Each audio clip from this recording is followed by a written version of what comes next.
할아버지, 할머니, 엄마, 아빠, 아들, 딸을 보니까 흐뭇합니다.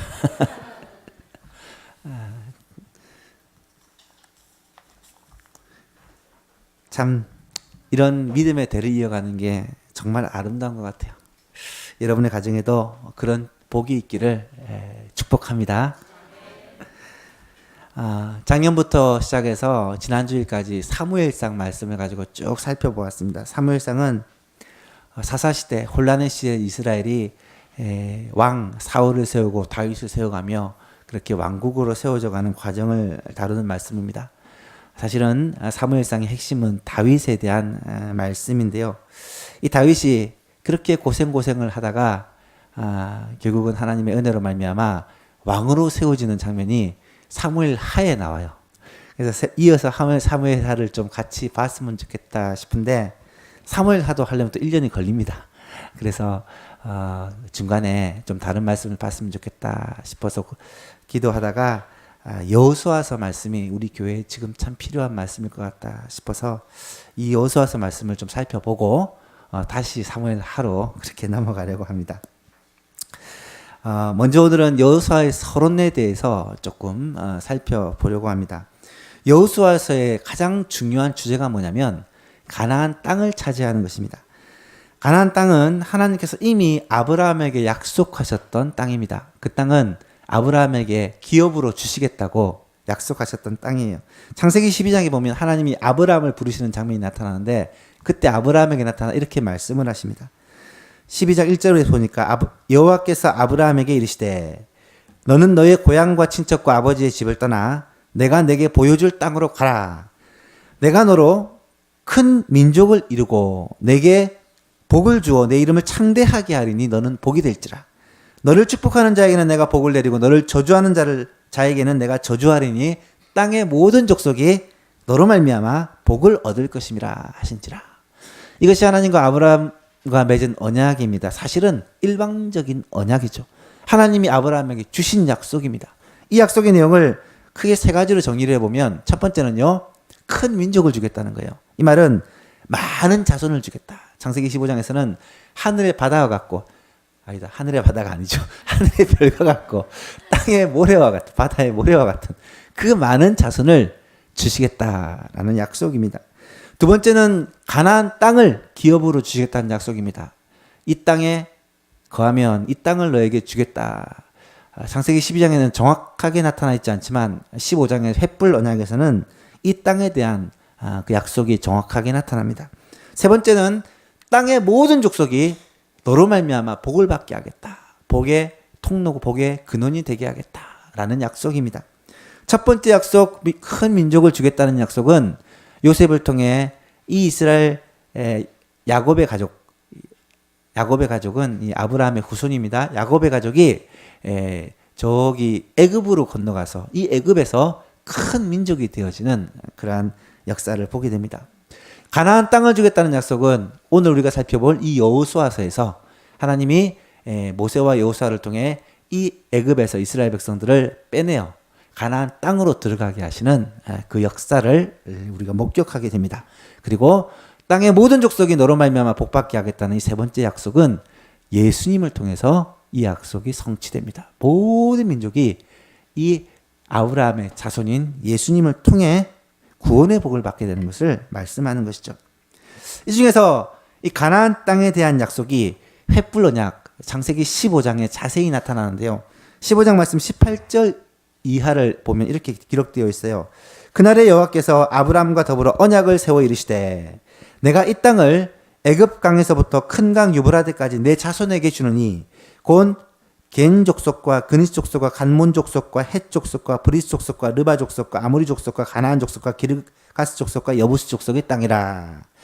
이런 땅, 가나안 땅을 말합니다. 이 가나안 땅을 그것도 애굽 강에서부터 큰 강 유브라데까지 굉장히 넓은 땅을 너의 후손에게 주겠다라고 하나님이 약속하셨습니다. 여러분, 횃불 언약을 통해 가나안 땅을 자손에게 주시겠다고 약속하셨는데 그냥 주는 게 아니라 오늘 창세기 15장 조금 앞에를 보면 400년 동안 이 백성이 400년 동안 이방에서 객이 되어 고난을 당할 것을 말씀하십니다. 그리고 고난을 당한 후에 하나님께서 그 섬기던 나라를 징벌하시고 큰 재물을 이끌고 나와서 다시 이 땅으로 돌아오게 할 것이다 라고 구체적으로 약속하셨어요. 그 약속대로 이스라엘 백성들은 애굽에서 400년간 고생을 하다가 큰 재물을 이끌고 다시 가나안 땅으로 돌아오게 됩니다. 이 가나안 땅은 40년 광야 생활에서 지쳐있는 이스라엘 백성들에게 안식의 땅이요, 무엇보다 하나님이 이스라엘 백성들에게 기업으로 주신 약속의 땅입니다. 그래서 이 땅은 굉장히 중요합니다. 여호수아는 이 땅을 어떻게 정복하고 또 이스라엘 백성들에게 분배하는지를 보여주는 책입니다. 이때 가나안 땅을 이스라엘 백성들에게 주시는 일에 쓰임을 받은 사람이 바로 여호수아입니다. 여호수아라는 이름의 뜻은 여호와는 구원이시다라는 뜻입니다. 여라는 말은 여호와, 야훼를 말하고요. 호시아라는 말은 구원하다라는 뜻입니다. 그래서 여호와는 구원하신다라는 말이 여호수아입니다. 히브리어로 이 여호수아를 헬라어로 음력한 것이 뭐겠습니까? 예수입니다. 예수. 여호수아라는 이름과 예수라는 이름은 사실 같은 이름입니다. 여호수아는 히브리어로 나타난 이름이고 예수는 헬라어로 음력을 한 것이죠. 여러분, 이 여호수아가 어쩌면 예수 그리스도의 어떤 모형과 같은 사람일 수도 있다라는 것을 알 수 있겠죠. 여호수아는 이스라엘 백성들에게 가나안 땅을 주는 일에 쓰임을 받은 사람이었다면 예수님은 바로 우리에게 영원한 안식, 하나님의 나라를 주신 그러한 분으로 우리가 상징적으로 보여준다라고 말할 수가 있습니다. 하나님은 여호수아를 통해 이스라엘 백성들을 약속의 땅 가나안으로 인도하셨고 그 땅을 정복하게 하시고 그 땅을 차지할 수 있도록 하셨습니다. 여호수아는 모세를 이어서 이스라엘의 지도자로 그렇게 쓰임을 받았던 사람입니다. 오늘 우리가 읽은 본문은 여호수아서의 첫 부분인데요. 제일 첫 부분에 이스라엘 백성의 지도권이 모세에게서 여호수아로 옮겨지는 장면이 나타납니다. 1절과 2절인데요. 우리 오후 시간에는 잠이 좀 오기 때문에 같이 한번 목소리로 소리를 내어서 읽어봅시다. 혹시 잠이 오시는 분이 있으면 살 이렇게 손을 드십시오. 생강 캔디 드립니다. 1절 2절 같이 한번 큰 목소리로 읽어보시죠. 시작. 여호와의 종 모세가 죽은 후에 여호와께서 모세의 시종자 눈의 아들 여호수아에게 말씀하여 이르시되 내 종 모세가 죽었으니 이제 너는 이 모든 백성과 더불어 일어나 이 요단을 건너 내가 곧 이스라엘 자손에게 주는 땅으로 가라. 여러분, 우리가 흔히 설교를 듣고 은혜 받았습니다 라는 말을 종종 합니다. 여러분은 어떨 때 은혜 받았다라고 생각을 하십니까? 많은 사람들에게서 그런 얘기를 들으면서 생각을 해봤어요. 어떨 때 은혜 받았다고 할까? 많은 사람들은 목사님이 하는 설교가 평소 때 내가 한 생각과 똑같을 때 은혜 받았다 이렇게 얘기를 합니다. 아니면 평소 때 이 말씀을 읽어도 그 부분에 대해서 깨닫지를 못하고 있었는데 목사님의 말씀을 듣고 맞다 그래 깨달음을 얻었을 때 은혜 받았다라고 생각합니다. 물론 그런 것도 은혜 받았다라고 말할 수도 있습니다. 하지만 정말로 은혜 받았다는 것은 뭘 말할까요? 말씀을 들을 때 말씀이 내게 힘이 되고 내게 위로가 될 때 그것이 은혜를 받은 것입니다. 하나님의 말씀을 들었더니 내 말씀에 맞아 그래 나도 이 사람처럼 나도 이렇게 하나님의 말씀대로 순종하며 살아야지. 그런 마음이 감동이 든다면 그게 은혜 받은 거예요. 반면 아니면 말씀이 내게 찔림이 되어서 맞아 이러면 안 되지. 이런 것은 하나님이 기뻐하지 않는 것이구나. 내가 하나님의 말씀대로 살아야지. 그런 마음의 감동이 올 때 그게 은혜를 받은 것이죠. 무슨 말입니까? 결국 은혜를 받았다라고 말할 수 있는 것은 들은 말씀대로 행하고자 하는 그런 감동과 결심이 우리 마음에 올 때 그게 은혜를 받은 것입니다. 하나님의 말씀을 듣고 그래 이러고 끝나버리면 여러분 그거는 감정을 좋게 한 것이지 그게 우리의 삶에 은혜가 될 수가 없다는 것이에요. 하나님의 말씀이 우리에게 은혜가 되어야 되는 이유는 우리가 말씀대로 살기 위함입니다. 그래서 이 세상에서 성도가 살아갈 때 하나님의 말씀이 우리에게 꼭 필요한 이유는 때로는 우리에게 힘과 위로가 필요할 때가 있고 때로는 우리에게 책망과 훈계가 필요할 때가 있기 때문이에요. 때로는 우리에게 위로가 필요하고 때로는 우리에게 채찍이 필요한 것이 우리들의 삶입니다. 우리들의 삶은 영적 전쟁의 연속이라고 말할 수 있어요. 매일매일 삶이 세상과 죄와 맞서 싸우는 거잖아요. 그러면 치열한 삶 속에서 하나님의 말씀이 우리에게 힘과 능력이 되지 못하면 우리는 지쳐서 쓰러질 수밖에 없습니다.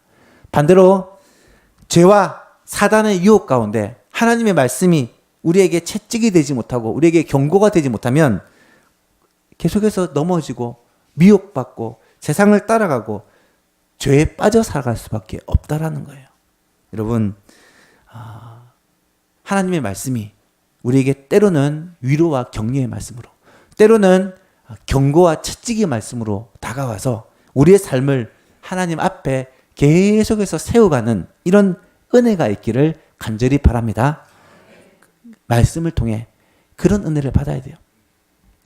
오늘은 이 본문의 말씀을 보니까 여호수아에게도 이런 은혜가 필요했다라는 것을 알 수 있습니다. 보십시오. 여호수아도요. 하나님이 여호수아에게 찾아오셨어요. 그리고 여호수아에게 위로와 격려의 말씀을 주십니다. 오늘 본문의 시작이 여호와의 종 모세가 죽은 후에라는 말로 시작을 합니다. 여러분, 모세가 어떤 사람입니까? 모세는 제가 생각할 때 인류 역사상 최고의 지도자가 모세라고 생각합니다. 왜냐하면 아무도 없는 광야에서 아무것도 없는 광야에서 먹을 것도 마실 것도 입을 것도 없는 광야에서 200만이나 되는 이스라엘 백성들을 40년 동안이나 인도했잖아요. 그럴 사람이 세상에 어디가 있겠습니까? 200만 대군을 40년 동안 그 광야를 지나는 동안 인도했던 사람이 모세입니다. 그는 왕궁에서 태어나서 태어나기는 왕궁이 아니지만 어릴 때 왕궁으로 들어가서 40년 동안 왕궁에서 왕자의 교육을 받아요. 그리고 광야로 가서 40년 동안 또 하나님의 훈련을 받습니다. 나이가 80이 되었을 때 하나님께 부르심을 받고 보내심을 받아 애굽 왕으로부터 이스라엘 백성들을 구원하는 그 놀라운 일을 행합니다. 10가지 재앙을 통해 애굽을 징벌하고 이스라엘 백성들이 많은 재물을 얻고 하나님의 은혜로 말미암아 애굽을 탈애굽합니다. 그리고 광야에서 하나님 앞에 범죄하여 40년 동안이나 방황할 때 그때 이스라엘 백성들의 지도자가 바로 모세였다라는 거예요. 그런 능력의 지팡이를 가지고 홍해를 갈랐고요. 반석을 치면 그곳에서 물이 나왔고요. 낮에는 구름 기둥, 밤에는 불 기둥, 만나와 메추라기를 먹고 이 광야를 살게 했습니다. 시내산에서 하나님으로부터 율법을 받았습니다. 또 성막의 정궤들을 받아 성막을 설립을 했습니다. 모세는요, 이스라엘 백성들에게 있어서 어마어마한 지도자가 분명합니다. 모세를 향한 하나님의 평가가 신명기 34장에 이렇게 나타나요. 그 후에는 이스라엘에 모세와 같은 선지자가 일어나지 못하였나니 모세는 하나님께서 대면하여 아시던 자요. 여호와께서 그를 애굽 땅에 보내사 바로와 그의 모든 신하와 그의 온 땅에 모든 이적과 기사와 모든 큰 권능과 위엄을 행하게 하시매 온 이스라엘의 목전에서 그것을 행한 자이더라. 모세는 능력의 지팡이를 가지고 하나님의 손에 붙들려서 하나님의 기적의 통로가 된 사람이었음이 분명합니다. 여호수아에서는요, 여호와의 종 모세라는 표현이 무려 14번이나 나타나요. 여호수아서인데 모세는 이미 죽었는데 여호와의 종 모세라는 표현이 14번이 나타나요. 반면 여호와의 종 여호수아라는 표현은 몇 번이 나타나느냐? 여호수아 24장 29절에 처음이자 마지막으로 한 번 딱 나타납니다. 하나님께서 이 모세를 사용하여서 얼마나 위대한 일을 이루셨는지, 후계자인 여호수아였지만 모세에 비해서 여러 면이 부족해 보이는 것이 사실입니다. 그런데 그 모세가 가나안 땅을 눈앞에 두고 죽습니다. 그리고 이제는 지도권이 이 여호수아에게로 넘어갔어요. 여호수아는 지금부터 이스라엘 민족을 영도해야 할 책임을 다 떠안게 됩니다. 여러분, 이때 여호수아의 마음이 어땠을까? 모르긴 해도 앞이 캄캄했을 것입니다. 의욕과 자신감으로 시작했다기보다는 과연 내가 할 수 있을까? 라는 걱정으로 시작을 했을 것입니다. 여러분, 여호수아의 입장을 한번 생각해 본다면 아마 불안과 걱정과 그런 자격지심이 분명히 여호수아에게는 있지 않았을까라고 상상을 해봐요. 여러분 어떻습니까? 구역장만 맡아도 걱정이 태산이지 않습니까? 우리 구역 식구들 어쩌고 그런 생각 들지 않으세요? 전도회 회장하라면 큰일이 난 것처럼 그렇게 생각하지 않으십니까? 기도 순서만 맡아도요, 밤에 잠을 못 주무시는 분들이 많더라고요. 여러분, 무언가를 맡고 내가 책임져야 된다는 것은 굉장히 큰 부담임이 분명합니다. 사실 저도 마찬가지입니다. 분명한 부르심을 받고 서울까지 왔지만 사실 확신과 자신감보다는 과연 내가 잘할 수 있을까? 어떻게 해야 되지? 걱정과 두려움으로 시작을 했습니다. 1년이 지난 지금까지도 여전히 그런 걱정, 그런 두려움이 설교할 때마다 무슨 일을 계획하고 준비할 때마다 저의 마음 가운데 있습니다. 누구나 마찬가지인 것 같아요. 사람들을 인도하고 지도한다는 것은 쉬운 일이 아니죠. 격려와 위로가 필요하지 않는 사람은 한 사람도 없는 것 같아요. 어쩌면 격려와 위로가 제일 필요한 사람이 가장 앞장서서 인도하는 지도자가 아닐까라는 생각을 해봅니다. 교회에서는 이런 사실을 참 간과할 때가 많은 것 같아요. 앞장서서 섬기는 사람, 리더하는 사람, 무엇인가를 열심히 하는 충성스러운 사람들에 대해서는 위로와 용기와 힘이 필요하다는 것을 종종 잃어버립니다. 흔히 저 사람은 잘하고 있으니까 가만히 내버려둬도 괜찮다라고 생각을 합니다. 하지만 그렇지 않습니다. 앞장서서 열심히 일하는 사람도요, 격려의 한마디가 필요하고 위로의 한마디가 필요하고 함께 힘을 더하여 주는 그런 도움이 필요한 사람들입니다. 여러분 혹시 산소 마스크 이론이라는 말 들어보셨습니까? 못 들어보셨으면 꼭 기억하시기 바랍니다. 비행기 타면 산소 마스크가 앞에 다 장착이 되어 있습니다. 비상시에 이게 내려오게 되어 있어요. 그 밑에 뭐라고 적혀 있냐면 보호자가 먼저 착용한 후에 어린이나 노약자들에게 씌워주세요 라고 적혀져 있습니다.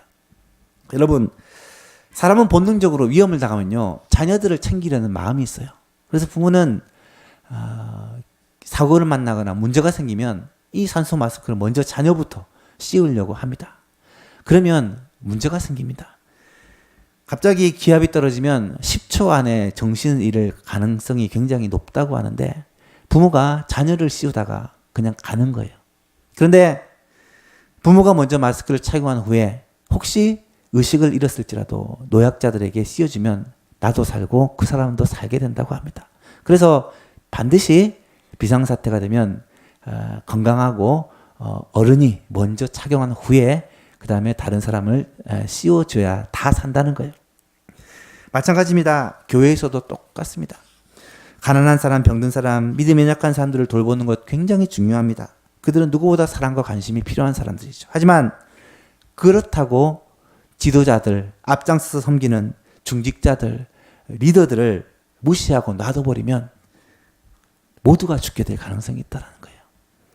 목사가, 교육자가, 중직자가, 교사가, 찬양대원이 앞장서 섬기는 사람들이 먼저 은혜 받고 힘을 얻고 건강하게 그렇게 섬겨야 온 교회가 은혜가 흘러가고 함께 힘을 얻게 된다는 것이 산소 마스크 이론입니다. 앞장선 사람들, 앞장서서 일하는 사람들을 귀하게 여기고 그들에게 격려의 한마디, 위로의 한마디, 특별히 기도해 주시는 모든 성도님 될 수 있기를 바랍니다. 저를 위해서도 늘 기도해 주시기를 바랍니다. 하나님은 그런 의미에서 여호수아를 찾아오셨던 것 같아요. 여러분, 큰 부담을 안고 막막한 가운데 어떻게 해야 될지 참 갈피를 잡지 못하고 있는 여호수아에게 주님이 직접 찾아오셨습니다. 왜 찾아오셨겠습니까?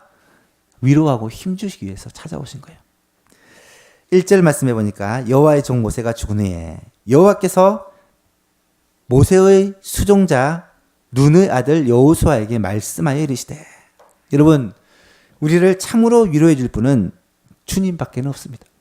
우리에게 힘이 되고 능력이 되실 분은 바로 우리 주님밖에 없다는 것입니다. 혹시 이 자리에 앉아 계신 분들 중에 내가 큰 부담을 안고 내 능력의 한계를 느끼고 내 힘으로 감당할 수 없는 부담스러운 사명을 안고 계신 분이 있습니까? 가정에서도요, 직장에서도요, 교회에서도요. 여러분에게 맡겨진 그 사명이 너무 무거워서 버거운 분들이 계십니까? 그렇다면 그런 분들은 이 시간 이렇게 기도해야 될 것입니다. 주님, 나에게도 찾아와 주십시오. 주님, 나에게도 찾아오셔서 여호수아에게 하셨던 것처럼 위로와 격려를 해 주십시오. 주님, 나에게도 찾아오셔서 내게 맡겨진 일을 감당할 수 있도록 힘도 능력도 지혜도 주님께서 허락해 주십시오. 그렇게 기도할 때 주님이 여호수아에게 찾아오셨듯이 우리에게도 찾아오셔서 우리에게 맡긴 사명 능히 감당할 수 있도록 도와주실 것입니다. 두 번째로 하나님은 여호수아에게 찾아오셔서 뭘 했느냐? 가나안 땅에 대한 약속들을 확인해 주셨습니다. 하나님께서 여호수아에게 찾아와서 하신 말씀이 2절에서 4절 말씀입니다. 제가 다시 한번 읽어드리겠습니다. 내 종 모세가 죽었으니 이제 너는 이 모든 백성들과 더불어 일어나 이 요단을 건너 내가 그들 곧 이스라엘 자손에게 주는 그 땅으로 가라. 내가 모세에게 말한 바와 같이 너희 발바닥으로 밟는 곳은 모두 내가 너희에게 주었노니 곧 광야와 이 레바논에서부터 큰 강 유브라데 강까지 해쪽 속의 온 땅과 또 해지는 쪽 대해까지 너희 영토가 되리라. 지금 여호수아 앞에 놓여 있는 것은 가나안 땅입니다. 가나안 땅은 하나님께서 이스라엘 백성들에게 주시겠다고 약속하신 선물입니다.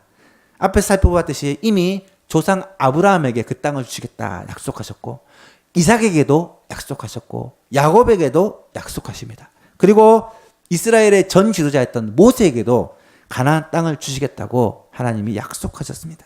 이스라엘 백성들은 그 땅을 차지할 것인데 그냥 차지하는 게 아니라 전쟁을 통해 차지할 것입니다. 그 땅에 살고 있던 사람들을 쫓아내야지만 그 땅을 차지할 수가 있습니다. 하지만 주님은 그 땅을 주시겠다라고 약속하십니다. 여러분, 그 땅을 지금 이스라엘 백성들이 차지해야 되는데, 정복해야 되는데 하나님이 주시겠다라고 이미 약속하셨어요. 그러면 그 약속을 받은 이스라엘 백성들은 믿음으로 가서 차지하면 그 땅이 이스라엘 백성들의 땅이 된다라는 거예요. 구약 성경을 보면요, 이 땅이라는 개념이 참 독특합니다. 구약에서의 땅은 개인의 소유가 절대로 아닙니다. 땅은 모두가 하나님의 것이라고 하나님은 거듭거듭 말씀합니다. 레위기 25장에 보면 토지를 영구히 팔지 말 것은 토지는 다 내 것임이니라. 너희는 거류민이여 동거하는 자로서 나와 함께 있느니라. 땅은 다 하나님의 것이다 라고 하나님이 말씀합니다. 하나님께서는 이 땅을 우리에게 선물로 주십니다. 왜 땅을 선물로 주냐면 이 땅은 우리가 살아가는데 필요한 것들이기 때문입니다. 오늘날로 얘기하면 이 땅이 무엇을 말하겠습니까? 이 땅을 우리에게 삶의 터전이라고 말할 수가 있습니다. 이 땅은 우리가 뿌리를 내리고 우리의 삶을 살아가는 우리의 터전, 우리의 가정을 말하고 우리의 직장을 말하고 우리의 교회를 가리켜 땅이라 말할 수가 있습니다. 우리에게 또 하나의 땅이 있다면 이 땅은 우리가 맡은 사명입니다. 하나님께서 우리에게 맡긴 사명, 평생을 향하여 달려가고 이루어가야 될 그 사명이 우리에게 있어서는 땅이다라고 말할 수가 있습니다. 그렇다면 나의 땅은 무엇일까? 나에게 있어서 가나안은 무엇일까? 내가 차지해야 할 그 땅, 내가 얻기 위해 노력하고 또 싸워 나가야 될 그 가나안 땅은 과연 무엇을 가리킬까? 여러분, 이것을요 깨닫는 것이 복입니다. 빨리 깨달으면 더 좋습니다. 여기 이 자리에 우리 어린 아이들, 우리 학생들이 앉아 있는데 젊을 때 이것을 깨달으면요, 여러분 이 평생에 하나님께서 맡기신 이 사명을 향해 너무나도 가치 있는 삶을 살 수가 있습니다. 여기 계신 모든 분들에게는 땅이라는 것이 있습니다. 우리의 삶의 터전, 우리가 개척해야 될 우리의 사명이 있습니다. 그런데 이 사명은, 우리의 땅은 하나님께 주신 선물입니다. 분명히 우리가 싸워서 노력해서 얻어가야 되는, 우리가 취해야 되는 땅이지만 그것이 하나님의 약속이 있기 때문에, 주시기로 약속하신 것이기 때문에 하나님의 선물이라는 거예요. 믿음으로 나가서 싸우면 하나님께서 그 땅을 우리에게 주시겠다고 약속하셨다라는 말이에요. 여러분, 저는 이 땅이 우리의 가정이라 생각합니다. 아직까지 가족 중에 믿지 않는 사람이 여러분 있습니까? 여러분, 이것을 하나님께서 우리에게 약속하신 땅으로 믿으시기를 바랍니다. 주 예수를 믿으라, 그래야면 너와 내 집이 구원을 받을 것이다. 하나님이 약속하셨으면 그 땅을 향하여 믿음으로 전진하고 나가면 가족들을 우리들에게 붙여 주실 것입니다. 그들을 구원시켜 주실 것입니다. 이것이 우리의 땅입니다. 우리의 직장이 우리의 땅입니다. 우리가 일하는 그곳이 우리로 말미암아 하나님의 선하신 능력이 나타나고 하나님의 아름다운 그 진리가 흐르는, 공의가 흐르는 그곳이 되어야 됩니다. 그곳이 우리에게 주신 땅입니다. 교회가 우리의 땅입니다. 이곳은요, 하나님이 우리를 통해서 하나님의 선하신 일을 이루어가는 우리의 기업입니다. 하나님의 우리에게 맡겨주신 우리의 터전입니다. 이 교회에서 우리를 통하여 하나님께서 하시고자 하는 하나님의 뜻과 계획이 있다는 거예요. 여러분, 이런 것들을 가만히 앉아서 저절로 되겠지 하고 받는 게 아닙니다. 선물이지만 우리가 힘써 싸워 노력해서 차지해야 할 땅이라는 것입니다. 가정을 위해, 직장을 위해, 교회를 위해 우리가 희생하고 헌신하고 최선을 다해서 우리에게 맡겨진 일을 감당할 때 이곳에 하나님의 나라가 세워지고 하나님의 뜻이 세워지고 하나님의 꿈이 이루어지는 우리의 가정, 우리의 교회, 우리의 직장이 되어지는, 바로 이것이 하나님 나라가 우리의 삶 가운데 세워지는 하나님이 우리에게 맡겨주신 땅이다라는 것이죠. 하나님의 약속을 믿고 우리의 싸움을 싸우면 하나님은 분명히 그 땅을 차지할 것이라고 약속해 주셨습니다. 가정에서 하나님 말씀대로 살면 이 가정이 회복될 것이라고 말씀해 주셨습니다. 우리가 다니는 그 직장이 변화될 것이라고 말씀해 주셨습니다. 우리 교회가 승리할 것이라고 약속해 주셨습니다. 이 약속을 믿고 나아간다면, 그 약속을 우리가 진짜 믿고 나간다면 하나님께서 우리에게 맡겨주신 그 삶의 터전, 우리의 가정과 직장과 교회, 우리의 사업터, 우리의 삶의 현장이 하나님의 나라, 하나님의 뜻이 이루어지는 하나님의 나라가 되는 이 놀라운 복을 우리에게 주실 것입니다. 이것이 하나님의 약속입니다. 약속을 붙드는 것입니다. 그런데요, 하나님께서 여호수아에게 주신 약속이 이것이 다가 아닙니다. 이어서 읽어보면 5절부터 5절에는 3가지 약속을 더 주세요. 그리고 6절에서 8절은 3가지 명령을 주십니다. 그리고 9절에서는 이 명령을 순종하면 또 2가지 약속을 더 주세요. 이 내용들에 대해서는 오늘 다 살펴보지를 못하고 다음 시간에 과연 이 땅을 우리에게 주시기로 약속하시고 이 땅을 어떻게 우리가 차지하며 하나님의 나라를 세워나가야 될지에 대해서 3가지 약속과 3가지 명령에 대한 하나님의 말씀을 다음 시간에 살펴보고자 합니다. 말씀을 맺습니다. 사랑하는 예수만교회 성도 여러분, 여러분의 삶에는 주님이 찾아오신 적이 있으십니까? 나에게 하나님이 찾아오셔서 말씀을 주시고 음성을 주시고 위로를 주시고 격려를 주신 적이 있으세요? 여호수아에게는요, 하나님이 친히 찾아오셨어요. 모세가 죽은 후에 어떻게 보면 굉장히 큰 부담을 안고 힘들어하는 여호수아에게 하나님이 직접 찾아오셨습니다. 우리에게는 하나님이 언제 찾아올까요? 무엇보다도 예배 중에 찾아오실 것입니다. 지금처럼 성도들이 함께 모여 예배 드릴 때 하나님은 우리 가운데 찾아오십니다. 어떻게 우리에게 찾아오십니까? 말씀으로 찾아오십니다. 하나님께서는 예배 중에 우리에게 말씀을 주십니다. 다른 때도 말씀 주시지만 특별히 설교 말씀을 들을 때 이 말씀이 주님의 음성으로 내게 다가올 수가 있어요. 때로는 위로의 음성, 격려의 음성으로, 때로는 채찍의 음성, 책망의 음성, 교훈의 음성으로 그 음성이 내 마음속에 들리거든 그 말씀을 하나님의 말씀으로 받고 그 말씀을 순종하는 여러분 될 수 있기를 바랍니다. 예배 시간에 이렇게 하나님을 만나는 거예요. 말씀을 통해. 이것이 여호수아가 하나님을 만나는 방법이었다는 거예요. 하나님은 또 우리를 위로하시고 격려하시고 힘을 주시기를 원하시는데 어떤 방법으로 우리를 위로하시고 격려하신다고요? 약속을 주심으로 위로와 격려를 주십니다. 여러분, 약속은요, 하나님께서 우리에게 주시는 위로와 격려의 방법입니다. 하나님의 말씀이 어느 순간 우리에게 믿어지는 거예요. 맞아. 하나님이 이렇게 말씀하셨지. 이 약속을 붙잡게 되면 그 약속이 이루어진다는 거예요. 여러분, 여러분의 삶의 터전, 가정에서, 직장에서, 지금 사업터에서, 교회에서, 또 여러분의 모든 삶의 순간에 고민하고 어려워하는 문제가 있죠. 어느 순간 하나님께서 우리에게 약속을 주십니다. 하나님께서 우리에게 약속을 주세요. 이 땅을 내가 차지하게 될 것이다. 물론 우리가 싸우고 노력하고 힘써야 되겠지만 그 땅을 반드시 차지하게 될 것이다 라는 약속을 주십니다. 그 약속을 믿고 하나님 앞에 간구할 때 하나님은 그 땅을 우리로 하여금 차지하게 하시고 정복하게 하시고 정말 우리를 통하여 우리의 가정에, 직장에, 사업터에, 이 교회에 하나님의 나라가 세워지고 하나님의 통치와 하나님의 능력이 나타나는 그런 놀라운 은혜를 체험하고 살아갈 수가 있게 될 것입니다. 이 약속을 사모하고 이 약속을 붙드는 저와 여러분 될 수 있기를 주님의 이름으로 축복합니다. 찬송가 542장 우리 구주 예수 의지함이 찬양 드리고